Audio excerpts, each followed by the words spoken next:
Welcome everybody. If you're new here, my name is Alessandra, and today my special guest is Ankur Verma. So, Ankur, do you mind introducing yourself a little bit and walk us through your personal health journey and how did you discover the carnivore diet? Thanks for having me, Alessandra. Uh, I am Ankur Verma. I'm an emergency physician in India. So I've been practicing emergency medicine for almost 20 years. That's what I do, try to save lives, teach how to save lives.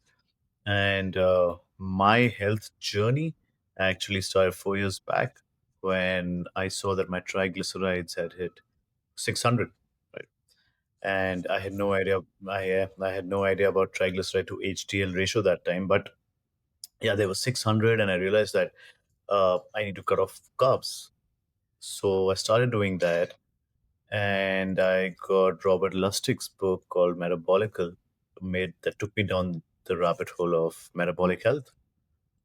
And so I went low carb at that time, and probably did that for about 1.5 years till April 2023 when I saw one of Paul Saladino's Still Carnivore reels. And I was like, this makes a lot of sense. I just have to cut off a little bit more. And I went through that. And it wasn't that, I was just following anybody and anyone and everyone. But, whatever I read, I heard, I actually went back to my textbooks from 25 years back when I started medical school and started reading all of that and started reading all the other papers, which is there, whatever I could get my hands on, and understood a whole lot more about carnivore. But yeah, once I went full on carnivore, I realized how much better it was because even when I was low carb, I lost a bunch of weight. Yeah, so I lost about like 26 kilos at that time. But there was still inflammation in the body. You could see it on my face at that time, and there were other symptoms which I didn't think were symptoms, and they disappeared when I went full on carnivore. So yeah, it's been almost more than 2.5 years, almost 3 years now, since I've been carnivore, and yeah, loving it like everyone else. Yeah, that's crazy. So, you were saying that your triglycerides were at 600, which is insanely high. So, can you explain what triglycerides are for people that don't know, and why is it so dangerous to have them high? That's the only fat, by the way. So it's part in your lipid profile, right? And triglycerides is the only fat, which is by definition a fat, right? So you've got a cholesterol molecule with a triple carbon chain. So you have that, and a lot of sugars and carbohydrates that you eat gets converted into triglycerides, and uh, triglyceride to HDL ratio is actually what uh, determines your heart health. That is one of the biggest and the most strongest predictors of cardiovascular disorders. So, higher your triglyceride to HDL ratio, there's more chances of you to have a heart attack. And I was lucky because my triglyceride to HDL ratio was 16.1, and now it's less than 2. Yeah, now it's 1.09. Yeah, yeah. Mm-hmm. Okay, so I wanted to talk a little bit about the population in India and what is like the majority of the problems that they're going through with their diet. So, can you start by explaining us a little bit of what is like a typical diet in your country and what are the most common metabolic condition that these people see? Most of the patients that I see are pure vegetarians, but Indians usually have a more plant-based diet. So even if you have the omnivores in India, I call them plant-based omnivores, right? Uh, so they'll have probably out of 21 meals in a week, they'll have about 16 to 17 to 18 meals, all plant-based, and maybe just 2 or 3 meals which might incorporate some egg or chicken or fish or maybe some mutton, right? So that's actually not that much. uh, when I was doing my research in my patients, 65% of them were pure vegetarians, and the other 35% were omnivores who would eat meat maybe once a week or once a month. So yeah, I mean, Indian population is mostly plant based, excepting maybe if you go like far east in India, they have a lot of pork and a lot of meat, but they still have their rice and their potatoes along with that. So yeah, it's mostly plant based, and the most common metabolic disorder in India, diabetes and heart disease. Yeah, I mean, obesity is there, but obesity is more of a symptoms. And it's just a sign of that you're metabolically broken down, and you've got metabolic disorders. Yeah, well, because like people here always like to point out to India for like the base of the vegetarian diet and like how good it is for you, and they don't realize that the majority of the population has a lot of diabetes and consequential heart disease as well, because we know they are connected. Maybe we can talk a little bit about that. Well, yeah, definitely. I mean, I don't know where this misconception is that unfortunately, that people in my country are very healthy and they eat a healthy diet. It's not that, and diabetes in India is not something that's new. It's been documented since like 3,000 years back, right? So in 600 BC, some of the first physicians in India documented diabetes in our country, man. So yeah, it's been there since a very very very very very long time, right? So uh, the fact that it's such an old disease in India, uh, it's important for people to know that, rather than just think that diabetes has come just like 15 or 20 years back, or maybe 30 years back when westernization happened. No, we were still suffering before that. Even in the 1800s, diabetes has been documented in India when we were British India. And a lot of people talk about that because of the famines and stuff. Yeah, that happened. Uh, but then again, if you look at Indian history, the kings used to hunt. We used to hunt and eat a lot of meat. The slaves were given porridge and rice and cereals and grains, even in India. Uh, but still would get a lot of meat. Once we were invaded by the Britishers, uh, the lower castes also did not get meat. Otherwise, even before that, the lower castes were also had access to beef and other meats. So it pretty much originated from a state of like poverty, or because I'm not sure if it's true. I think I heard Anthony Chaffee talking about the fact that the vegetarian vegan diet originated by in India. People were pretty poor, and so they would sell their cows and get rice and other grains enough to feed their family for a whole year. And that's the reason why they weren't eating meat, not just because of a health choice, but because of like a poverty condition. That happened later, right? I mean, India was a very rich country before we got plundered, right? Uh, I mean, the British took a lot. So I think it's supposed there's a number on that, like $700 trillion or something like that. We were one of the richest countries in the world at that time, because of our heritage and then the trade routes and all of that, right? So after that, once the Britishers came, that's when India actually saw poverty. So pretty much the vegetarian diet, it wasn't a choice for health like we picture it right now. So why do you think a vegetarian diet or a vegan diet is not healthy? What is it missing in terms of nutrients? There's a lot, yeah. Why not? I mean, if you look at it, where do you get all the essential amino acids? All nine of them, or if you want to call them 10, then 10 of them, in the amounts that you require in the most bioavailable and biodigestible forms. And not just that, where you get your omega threes from, DHA and EPA, not the ALA, which are found in nuts. And people go around saying that nuts have healthy fats. It has ALA, not DHA and EPA, and the conversion rate is just 0.2 to 2%. Right? Where do you get your retinol from? Where do you get heme iron from? Where do you get vitamin B12 from? Where do you get vitamin K2 from? Vitamin D3? All of these are found in only animal products. You don't get them in any plant products, right? What else? Your other ones, your taurine, carnosine, carnitine, all of that, choline. All of these are so essential for us, and you don't get them from plant products. They don't.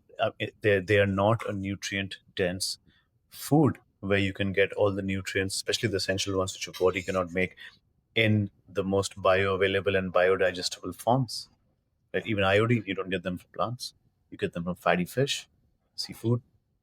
Yeah, I feel like people don't understand this because maybe they see that on paper there's like enough nutrition. For example, carrots, they see that it has enough vitamin A, but they don't realize that it's in the form of beta carotene and not in the form of retinol. And so the conversion it's very low. And so they don't realize the bioavailability of the nutrients and the vitamins and the minerals. And then if you want to talk a little bit about what's in plants that could be a problem, like anti-nutrients. And the anti-nutrients. Yeah, yeah, yeah. Plants have lectins, phytates, oxalates, so many of them, and oxalates are one of the deadliest ones, right? I mean, I know that I've eaten a lot of oxalate foods. Actually, most of India eats a lot of oxalate foods: potatoes, sweet potatoes, spinach, beetroot, almonds, walnuts. What else? Coffee. Sorry, not coffee. Tea, chocolates. All these oats. A lot of these food products are consumed in India on a daily basis, right? And that can lead to so many issues. It chelates calcium from the bones, weakens your bones, goes and crystallizes in different places, blocks the uptake of iodine, can cause renal stones, ureteric stones, so many urinary tract infections. They've and those crystals have also been found in the brain autopsies of Alzheimer's and Parkinson's disease patients. Yeah, and obviously they all block the uptake of other nutrients also, right? So all the phytates, lectins that you eat. So if I'm having mutton with rice and some dal, the lectins and phytates from and the gluten, all of these are going to block the uptake of even B12 from the mutton. So that's why a lot of omnivores also in India. I mean, obviously they eat lesser amount than us carnivores, right? But even when they're eating meat or eggs or anything else which has B12 in it, the uptake gets blocked by these anti-nutrients. So it's really important. And then every plant stores energy as carbohydrate, right? So for me, carbohydrates is also an anti-nutrient. So the problem pretty much in India is the lack of nutrition from meat, like essential amino acids, essential fatty acids, and a lot of different vitamins and minerals. Eh, but also this high intake of carbohydrates, right? Which is the cause of diabetes, the high rates of diabetes in the Indian population. And then that connects to high rates of cardiovascular disease. So, what do you talking about cholesterol? What do you think it's wrong with the conventional way of looking at the blood panel, like the lipid panel? Yeah, I mean, people should be aware by now that your cholesterol levels are determined by your own body, right? Every cell in your body produces its own cholesterol. So you have your liver, your skin, your muscles, your brain, everything makes cholesterol. I mean, the brain is 20 to 30% cholesterol. Your nerve myelin sheaths are made of cholesterol. Your hormones, sexual hormones, are made of cholesterol. Bile acids, the precursors are cholesterol. Your adrenal glands, adrenal require cholesterol. Uh, what else? Your cell membranes require cholesterol. Your insulin receptors have lipid rafts which are made of cholesterol. So it is so essential. And and LDL and all, LDL, HDL, that people think are cholesterol. They're not cholesterol. They're lipoproteins. They're just carrying cholesterol to places where your body requires it, right? LDL is also known to have immune what do you call it, uh, their immune markers. So basically, in the sense that if you have viruses, bacteria, anything invading your systems, right, the LDL catches onto it and it signals to the rest of the body that come and kill this virus or this antigen or this bacteria that's floating around in the blood. So you don't want low LDL levels.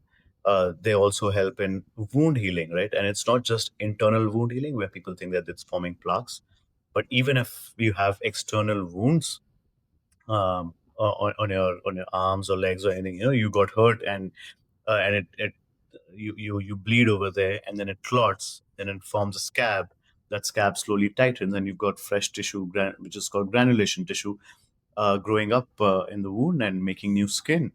If you do biopsies of that scab and that granulation tissue, it shows LDL and ApoB over there. Well, nobody blames LDL and ApoB for causing that injury, right? So, then there are so many companies which have actually capitalized on that, and now they have gels which have LDL and HDL like particles in that for applying to surgical wounds to heal, right? That's how important it is.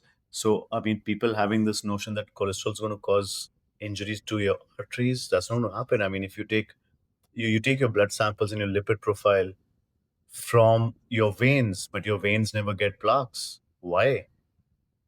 Right? We all know that. Why do veins not get any of the plaques? It's because they don't have high blood pressures. Where are the high blood pressures? In the most important arteries of your body, like your carotid, your coronary arteries in your heart, and the aorta. Right? They carry blood supply to the most important organs. That's why your blood pressures are high, and the blood flow is turbulent, like these eddy currents, and causes injury. So whenever you have something like a carbohydrate which breaks down to glucose, causes an insulin spike. The insulin activates the RAS system of your kidneys. Your kidneys retain water. Wherever water goes, sodium goes. So there's an efflux of sodium. So your blood pressure is going to shoot up. So whenever your blood pressure shoots up, you injure your arteries, right? That's one mechanism. Then the glucose floating around in your blood when you have a carbohydrate and the insulin which is secreted to convert that either into energy or into fat, that destroys or injures your glycocalyx physically, which is there inside your arteries. That glycocalyx produces nitric oxide, which is an anticoagulant, your body's natural anticoagulant, doesn't let your blood clot anywhere, and keeps your blood pressure in check. So your nitric oxide goes down, and this glycocalyx layers in the arteries inside.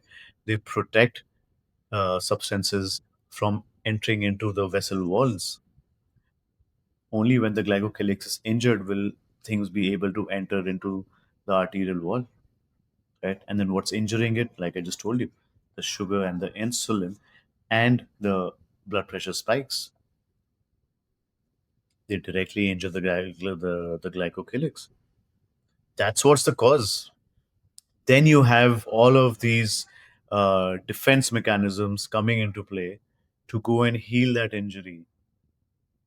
And that's where you find not just cholesterol crystals or lipoprotein particles, but you also see mast cells and platelets and macrophages and other remnants of all the particles present in the blood. It's not just LDL. It's not even LDL. I mean, they found lipoprotein. It could be lipoprotein A also, right? So people need to understand, and they also need to understand in the lipid profile what you need to look at. You need to look at your triglyceride and HDL. You want your triglyceride to be as low as possible, your HDL to be as high as possible, and don't worry about your LDL and your cholesterol levels. Mine is, I think my cholesterol is 350, my LDL is around 250, and that's why I had a vegetarian patient come in today with a heart attack who had a cholesterol level of 350. So if people think eating meat and egg is going to raise your cholesterol levels, well then why did she have a cholesterol of 350 and still ended up with the heart attack? Her triglycerides came out to be 250. Her HDL was about 40 or 45. So her triglyceride to HDL ratio was almost 5 6. She's B12 deficient, nutrient deficient. Her homocysteine levels are really high. So these are things that you need to look at, not cholesterol. That's not a problem. Yeah. And also because when we see the LDL cholesterol, the normal test doesn't tells us the different particles of LDL that you could have. Like some people, like two people with the same amount of cholesterol, one could be at risk of heart attack and the other one could be safe just because of the different LDL particles that they have, right?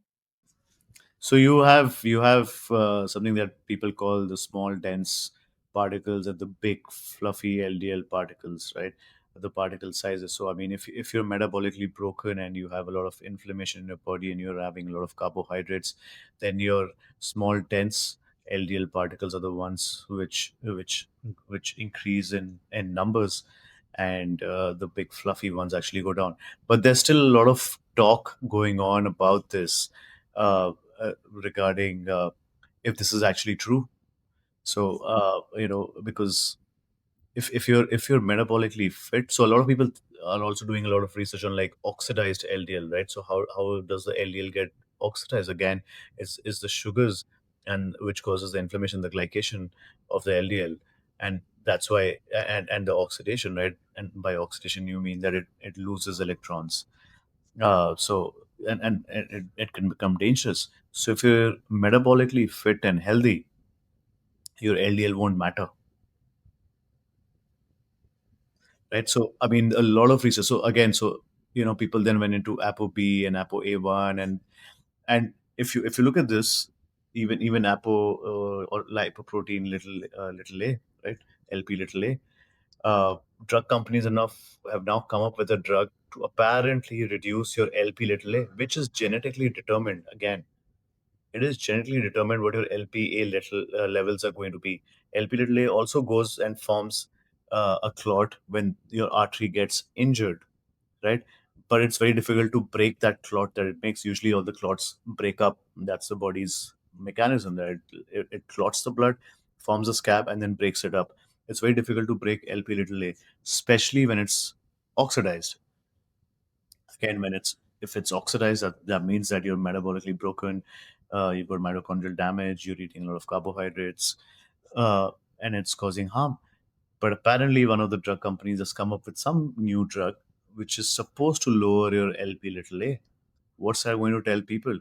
It's okay to have all the sugars or the carbs that you want to have. We've got a drug for you. People are still focusing so much on the wrong fat, right? You need to focus on the visceral fat. Um, do you have any other lab marker that you would suggest for someone to take instead of just the normal lipid panel? Oh yeah, 100%. Fasting and postprandial insulin, right? I get cortisol levels done, B12, vitamin D3, homocysteine levels. That's something that I see in a lot of my heart attack patients, because homocysteine is a molecule again. It's supposed to clot your blood when you get injured. But if it's not under control, it's controlled by your vitamin B12 levels. Vitamin B12 remethylates it again into cysteine, so it breaks it down. If your homocysteine keeps going up because your B12 is very low and it's not able to break it down, you can clot blood anywhere, anytime, in your heart, in your lungs, in your brain, right? It just spontaneously can form clots, which is called a hypercoagulable disorder, right? So again, it's all about clots and can cause a heart attack also. So a lot of my heart attack patients, a lot of them, 90% of them, have very low B12 levels and very high homocysteine levels, right? That's something that I'm also looking into. So that, yeah, it's very interesting, and it's known as an independent risk factor for cardiovascular diseases. That is what we were taught in medical school, but you don't see it being checked for anywhere. Why? Because it's not lucrative. And if you have good amount of meat, your BHO is going to go up, your homocysteine is going to go down, right? And I've seen that in a lot of my patients. And even my carnivore clients, I mean, they had high homocysteine levels and now it's come down. So that's important. That's one marker that everybody should do. You can get all your sex hormones done, especially SHBG, prolactin levels, free testosterone, estrogen, progesterone, all of those. And those are really important. I also get cystatin C done, and you can get fructosamine done. All of these are really important. But I think start off with at least fasting and postprandial insulin, and getting your nutrients checked, your homocysteine levels checked, and uh, you don't even need to go for your full lipid profile. Triglyceride and HDL should be enough. I also get MRIs and CT angiographies done for my patients, especially if they're above 40. I advise it to them, but not all of them get it done. Is it more expensive or? It's just a fear. Yeah, it's two fears. One, they feel claustrophobic. Second, they're like, what if somebody comes out, something comes out? I'm like, that's why you consulted me. We'll fix it for you. So, what does your diet look like now? Yeah. So my routine is 5 to 6 eggs in the morning for breakfast. Lunch is any meat that I had the previous dinner. So my wife packs it up for me. It could be mutton or buff or pork or chicken, fish, any seafood. Uh, yeah, all of that. And dinner is the same. It's actually very simple. Yeah, it is. I find it too. You never have to think about, oh, what am I gonna eat? Do I need to make a new recipe, or I need to chop 1,000 different types of vegetables and stuff like that.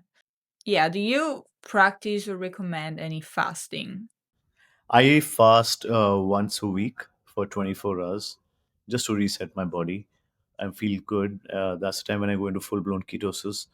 So I just do that once a week.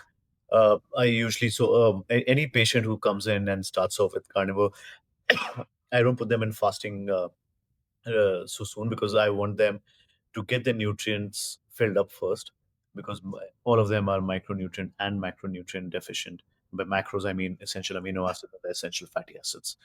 They're all deficient in that, right? And usually, and most of them actually come back and tell me that okay, fine, I had like 8 eggs in the morning and I had like 500 grams of meat for lunch. I'm still feeling hungry. I said, go for it, eat. Your body wants it right now. There'll come a time when you won't be able to eat that much. That means that your bowl of nutrient in your body is now full, right? And so you'll get satiated faster, right? So that also helps. And most of them are coming out of a carbohydrate diet, right? So they also have leptin resistance. So that also takes time. Even satiety to come quickly on a carnivore diet, when you're starting it off, can take time. And then after this period, they just start fasting automatically. I mean, I'm not talking about a few days of fasting, just like intermittent fasting or. Yeah, yeah, yeah. So I mean, once you start getting satiated, they can come down to like two meals a day, maybe sometimes a nomad. But they start having intuitive sort of an eating pattern that eat when they're hungry kind of a thing. That usually happens. Yeah. I like to eat three meals a day. I want my protein intake for the day. I want my fat intake for the day. All of that, and I love my meat, so I eat 3 meals a day. And I know one day I'm not going to eat anything. So yeah. So for you say you fast for 24 hours, doesn't mean that you eat one meal a day, one meal that day, or you just fast the whole. So I do a whole day and eat only one. So I do basically dinner to dinner. And is there any like particular reason why you do that? Yeah, I mean, it's one of the best ways that I feel for myself. It's not very restrictive. I don't have to think too much, and the 16/8 and all. I feel is more challenging for me because then I have to think. I want to eat in that 8 hour window. How much do I eat? I eat at 4 o'clock, and then I eat at 5 o'clock, 6 o'clock, whatever, 8 o'clock again. It's too small a window for me to eat the amount that I want to eat. It's better to have a dinner and then not think about food the whole day and just have another dinner. That's so much easier, and I don't need to go into ketosis every day. That doesn't make sense, but once a week is fine. And I do go into ketosis. You talk a little bit about ketosis, and why do you don't want to be in ketosis every day? Yeah, I mean, I'm getting all the nutrients, right? I mean, my brain is still using up the fats that I'm eating, right? And it's not that my body is not producing ketones; it is producing ketones, but not full blown ketosis. Because I'm producing ketones and my body is using it up, and I'm producing ketones and my body is using it up, right? And I'm also eating. So when I'm eating, then obviously the ketosis is going to go down a little bit. So that's perfectly fine as long as I'm functioning well, right? And on that one day, it's not just about the ketosis, but it's also about the recovery and repair, right? You want that also happening. You want to give your body a little bit of rest, right? So I'm gonna do that, and maybe mimic a little bit of inadvertent fasting. I mean, as humans, we wouldn't get food every day, right? I mean, you would eat as much as you can till the next hunt. I mean, yeah, of course, we're more privileged in today's times than the early man was in terms of the availability of food. So yeah, this just makes more sense to me. I mean, it's. I'm not saying that going into ketosis every day is bad for you. No, I'm not. I'm not saying that. Uh, it's. I'm not comfortable with that. Maybe not now. Maybe after a couple of years, I'll see. But yeah, I'm not saying that people who are doing that are doing it wrongly, or they're not going to benefit from that. That's not the case. I mean, I'm completely for it. If you want to do intermittent fasting, go for it. As long as you're getting all your nutrients in those meals, I'm fine. Yeah, yeah. Well, it's important to listen to your body, your hunger cues, because I feel like in this modern world, that's what we lost. Especially people that are like counting calories or trying to graze around the day, like every 2 hours, because it's like now they're saying that it's better for your metabolism and stuff like that. And I feel like people tend to eat and stop before they're full, and then they're hungry again every 2 hours, and then they keeps spiking in their insulin up, and there's a bunch of problems that come with that, like grazing type of eating patterns. So yeah, even 3 meals a day, it's better than having snacks and stuff like that. But 100%, yeah. yeah, I feel like it happens naturally with carnivore eating less times a day because the food is so satiating. So do you usually take clients more for like disease prevention, or even for like body recomposition and stuff like that? No, my clients are mostly because they've got some disease already, and they're coming to me. It's very difficult to convince people to take up this for prevention, because everybody needs a trigger, right? I had a trigger myself, right? And I learned from that. And I was lucky because I could have had a heart attack anytime with those triglyceride to HDL ratios, right? And I don't want and I see people coming into my emergency department every day, who think that they don't have any issues, but they come up with a heart attack, or they declared brought in dead, they collapsed at home, and I mean, we try to revive them, and we can't revive them. They didn't get the chance, right? So I mean, I'm trying to raise as much awareness as possible for people to again think about it, think about their practices, think about the lifestyle, and then try to prevent from disease also. And most of the people who've come to me, when they get tested, something comes out, right? And in today's date, most of the people don't want to test. Why? Because either they think that they're absolutely fine, or what if something comes out, you know they're scared of it. uh, so that's the problem. But most of my clients are somebody who've got probably diabetes, hypertension, hypothyroidism, some fatty liver, even autoimmune like psoriasis or eczemas, rheumatoid arthritis. I had a patient who actually reversed his stammering and stuttering of 20 years. That's a big deal. I mean, and I didn't even think it was going to help him, but he wanted to go ahead, so I just guided him, and in about 5 6 months, he came back to me and he's like, "It's gone." So how do you go on and tell somebody that grew up with like a vegetarian mentality or that type of diet, and how do you tell them to change their diet completely to eating only animal products? See, if they're approaching me, they know that's going to be something related to carnivore, so they're desperate, right? I mean, they know, or they want to give it a try, right? uh, so they're already half convinced before they come to me. Yeah, because I my practice is called carnivore consult. So they know it's going to be all about meat. So when I tell them about every nutrient, or what they're getting, what they're not getting through what they've been eating, and I correlate it to their disorders or their symptoms, they understand. It's not very easy for them to start off. So I usually start them off on eggs and broths, chicken soups or mutton soups, just the broth without any flesh inside, you know just to for them to get flavors, because they've never tasted it, right? So I don't want to push them, okay, fine, start eating chicken, or start eating mutton. They won't even understand the flavors, and it can backfire. So I've had vegetarians convert into carnivore. It took some time, and but they did, and one of them's reversed her rheumatoid arthritis symptoms. So yeah, I mean, it's nice. It's nice helping out people for a change. Yeah, I'm sure it's very rewarding. Yeah, 100%. But do people think you're crazy eating only meat over there? Actually, no. Some of them do, but they don't discuss too much. I mean, once I let them know why I'm doing it, or if I question their practice, so they don't have too many comebacks. I feel like here they're like, "What? You don't eat broccoli?"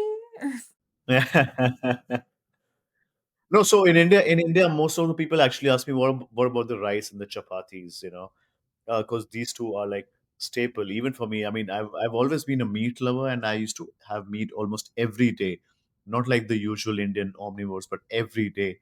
But I would have it with, like, a whole bunch of rice, or rotis or chapatis. That would be the staple every day, and I could have like 7, 8 chapatis in one go. Just whole bowl of rice along with it, along with mutton or chicken or whatever fish, and yeah. Awesome. So, if you had one advice to give your country, one thing that what do you think is the most important thing that they should change about their diet? If everybody could change something tomorrow, what would it be? Indians have a big sweet tooth. You know, if there's one thing, cut off all of those sweets. We've got sweets and desserts everywhere across India, and they're fantastic. They're amazing, amazing. Yeah, and I mean, I used to have a lot of them every day. Post my dinner, I would have a dessert, and they call mithais in Hindi. Made of milk and sugar and other ingredients. And every state in India has its own signature desserts. So all across India, everybody's got a sweet tooth. If there's one thing I'll tell them to cut off, unfortunately, it would be that. I thought you were gonna say eat more meat. I would, but yeah, I mean, if they cut that off, they have to eat something else, right? Yeah, but at least cut that off. Yeah, some people just think that they need to start eating more fat and more meat, but then they don't cut off all of the rest that they're eating, and so it ended up being even worse. Yeah, exactly. Okay, awesome. So, where can people find you? So I'm on Instagram. You can see I go by the name the carnivore.ep on Instagram. I'm on X as ANKSB25. I'm also on LinkedIn if people are interested in that. And I have my own podcast called the Desi EM Project. That's on Spotify. So people can go check that out.